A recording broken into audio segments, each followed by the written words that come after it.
நிச்சயத்தன்று கஜேந்திரன் வந்து கொண்டிருந்த Emirates airline நியூயார்க்கிலிருந்து Dubai வழியாக சென்னை வரும் விமானம் அதிக மேகமூட்டம் காரணமாக துபாயில் நிறுத்தி வைக்கப்பட்ட.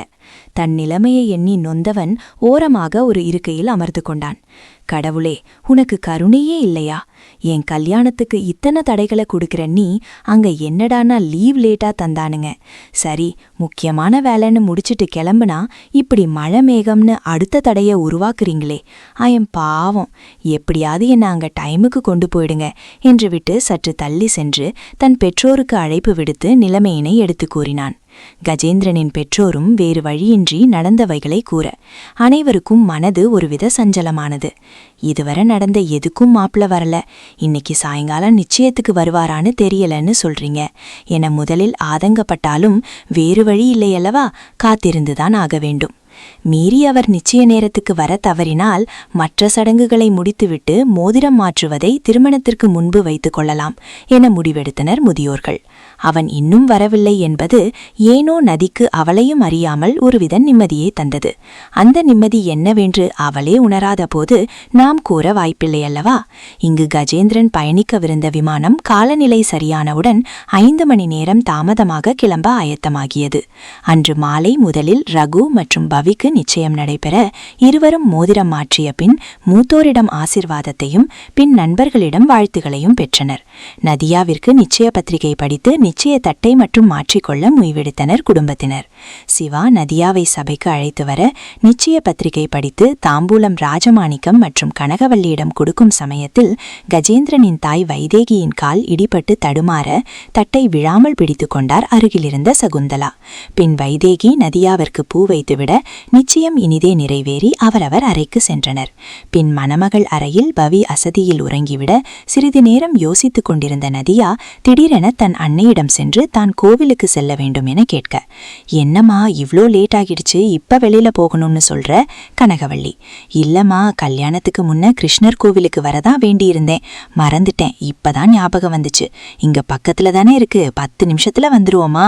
நதி, என்னம்மா நதி இப்படி சொல்ற? இங்க எல்லாரும் ஆளுக்கு ஒரு வேலை பாக்குறாங்க.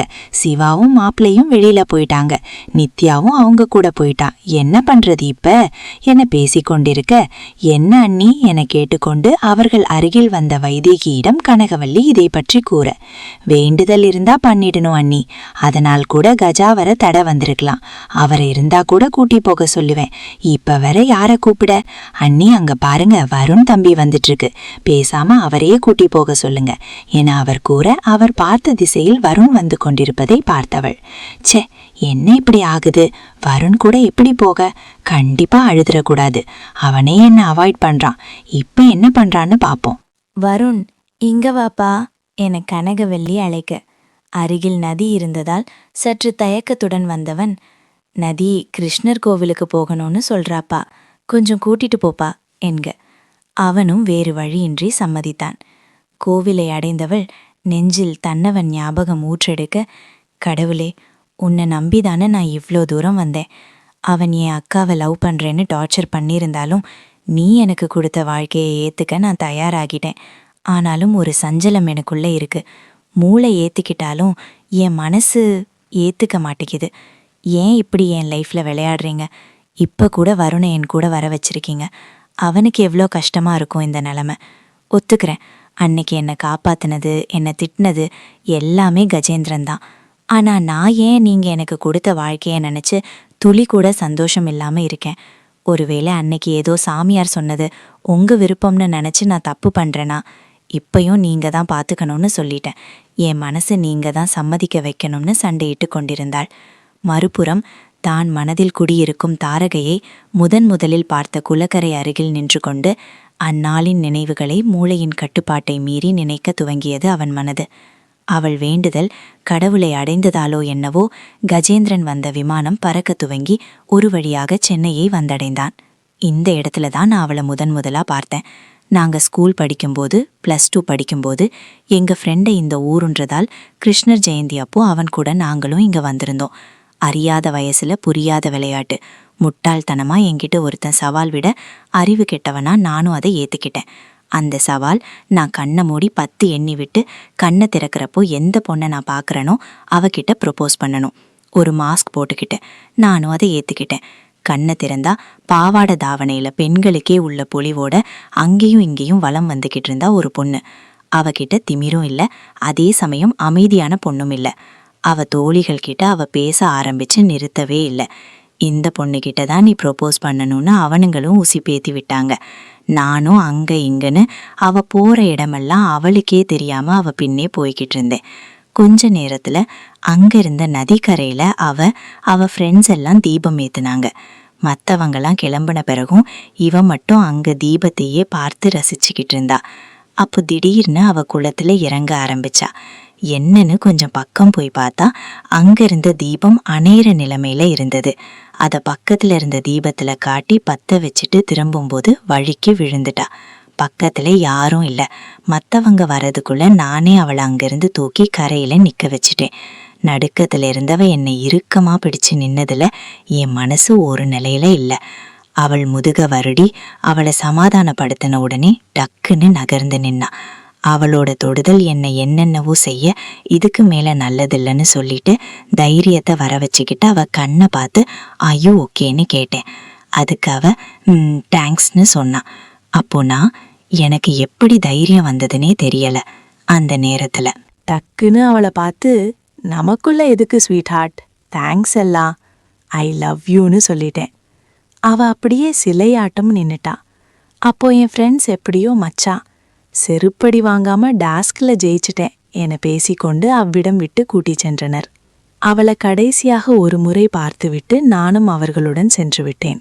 அதற்கடுத்து வந்த நாட்களில் அவள் பிம்பம் என் முன் வந்து வந்து செல்ல அப்போதுதான் உணர்ந்தேன், அன்றே நான் அவளிடம் கூறிய வார்த்தைகள் என் ஆழ்மனதிலிருந்து என்று. ஒவ்வொரு வருடம் கிருஷ்ண ஜெயந்தியின் போதும் அவளுக்காக இங்கு வருவதை வழக்கமாக கொண்டிருந்தேன். ஆனால் வந்தும் பயனில்லை. 2 வருடங்களுக்கு பிறகு திடீரென ஒரு நாள் நாங்கள் காலேஜ் கேம்பஸில் நடந்து வந்து கொண்டிருக்கும்போது ஃபர்ஸ்ட் இயர் ஸ்டூடெண்ட்ஸ் முதலாக கல்லூரிக்கு வந்து கொண்டிருந்தனர். ஆர்ட்ஸ் அண்ட் சயின்ஸ் காலேஜின் ஐடி கார்டை போட்டவாறு. என் கண்கள் யாரை காண தவம் இருந்ததோ அவளே கண்முன் நிற்க, என் பாதி என்னிடம் வந்தது போல் ஒரு நிம்மதி.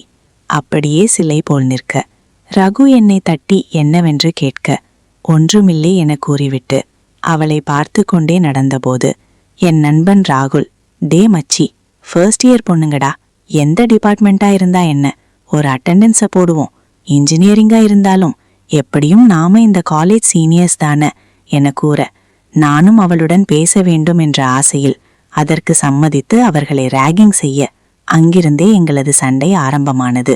அன்று உறவுக்காரர் வீட்டிற்கு சென்றபோது அவள் எனக்கு முறைப்பெண் என்றதும் எப்படியும் அவள் என்னுடையல் என என்னுடல் உறுதியேற்றேன். ஆனால் அதற்கு அவளே எதிராக இருந்ததை என்னால் ஏற்க முடியவில்லை. இதுதான் விதி என்றால் அவள் நினைவு மட்டுமே போதும் எனக்கு என தன் நினைவலைகளுக்கு அவன் மூழ்கியிருக்க, அவனுடைய மனவழியினை தாங்காத அவன் அங்கம் தேகமெல்லாம் கருமை போர்த்தி அவன் கண்ணீரை மறைக்க தான் கண்ணீர் சிந்த துவங்கியது. அவன் மீது பட்ட மழை துளிகளால் தன் நினைவிலிருந்து வெளிவந்தவன் கண்ணீரை துடைத்து கொண்டு நதியாவினை அழைக்கச் சென்ற நேரம், நதியாவிடம் அன்று பேசிய அதே சாமியர் அவனிடம் வந்தவர். நீ ஏன் மகனே அழுகிறாய், உனக்கானது உன்னிடம் வரும் தருணம் இது, அது கைகூடும் காலம் வந்தாலும் உன் பலதரப்பட்ட சிந்தனையால் உன் ஒரு அங்கத்தை இழந்து விடாதே, காலம் வரும்போது அனைத்தும் புலப்படும், நலமுடன் வாழ்வாய் என கூறிவிட்டு இவன் புரியாமல் நிற்கும்போதே அவர் கிளம்பிவிட்டார். பின் அவன் கோவிலினுள் நுழைந்தபோது கண்களில் கண்ணீர் பெருக மாயவன் முன் நின்றவளை பார்த்தவன் திடுகிட்டுதான் போனான். கருமேகம் சூழ்ந்து மழை ஜோவென செய்து கொண்டிருக்க அங்கு ராஜமாணிக்கம் சிவாவிடம் வந்து, என்னம்மா இது நதிமா, இன்னும் காணோம், மழை வேற இப்படி விடாம பெய்துகிட்டு இருக்கு, நீ வருண் தம்பிக்கு ஃபோன் பண்ணி பாருமா என்றவர் ஒருவித கலக்கத்துடனே இருந்தார். வருண் நதியாவின் அருகில் சென்ற நேரம் அவள் கண்களில் நீர் வழிவகை கண்டவன் திடுகிட்டுதான் போனான். என்ன செய்வதென அறியாது அவள் அருகில் சென்றபோது அவன் போன் அலறியது. கைபேசியில் சிவா அக்கா என்ற பெயர் தெரிய அட்டன் செய்தவன், ஆங்கக்கா, இதோ அவ்வளவுதான், கிளம்ப போறோம் என பதிலளித்தான். அவன் குரல் கேட்டு தன்னிலைக்கு வந்தவள் கண்களை துடைத்து கொண்டு முடிஞ்சது கிளம்பலாம் என வண்டியில் சென்று அமர்ந்தாள். பின் ஒரு வெற்று பார்வை பார்த்துவிட்டு அங்கு சென்று காரை ஸ்டார்ட் செய்தான். ஒரு வழியாக இருவரும் மண்டபத்தை அடைந்தனர். அவள் உள் செல்லும்போது, நதி? சாரி, அது நதியா? ஒரு நிமிடம் நில்லுங்க. நான் நீங்க கோவில்ல அழறத பார்த்தேன். எதுக்காக அழுதீங்கன்னு தெரியல. உங்களுக்கு பிடிச்ச வாழ்க்கைய தானே நீங்க ஏத்துக்க போறீங்க. வீட்டை விட்டு போறது கஷ்டம்தான் இருக்கும். ஆனா பக்கத்துல தானே மேரேஜ் பண்ணி போறீங்க. சோ எதை பத்தியும் அண்ட் யார பத்தியும் யோசிக்காம உங்க மேரேஜை என்ஜாய் பண்ணுங்க. அவன் சொற்களை கேட்டவள் என்ன சொல்வதென வரியாது. I am sorry Varun. இது கடவுள் எனக்கு கொடுத்த வாழ்க்கைதான். ஆனா ஏன் எனக்கு கலக்கம் இருக்குன்னு தெரியல. காரணமில்லாம எனக்கு அழதோணுது. வருண். சாரி எதுக்கு நதியா? நான் உங்களை கஷ்டப்படுத்தியிருக்கேன், அதுக்காக. நீ எந்த தப்பும் பண்ணல. நான் கஷ்டப்பட்டிருந்தாலும் நீ அதுக்கு காரணமில்ல. ஓகேவா? சோ என்னை பார்த்து எந்த குற்ற உணர்ச்சியும் உங்களுக்கு வேண்டாம். நிம்மதியா இருக்க. இதுதான் விதின்னா அதை யாராலும் மாத்த முடியாது. அவர்களை பார்த்த பின்தான் பெற்றவர்களுக்கு நிம்மதியானது. அன்றிரவு முழுக்க அனைவருக்கும் தூக்கம் என்பதே இல்லை. கஜேந்திரனின் வரவை எண்ணி அனைவரும் காத்திருந்தனர். அனைவரின் எதிர்பார்ப்பை பூர்த்தி செய்பவனாக காலை 3 மணி அளவில் மண்டப வாயிலை அடைந்தவன்.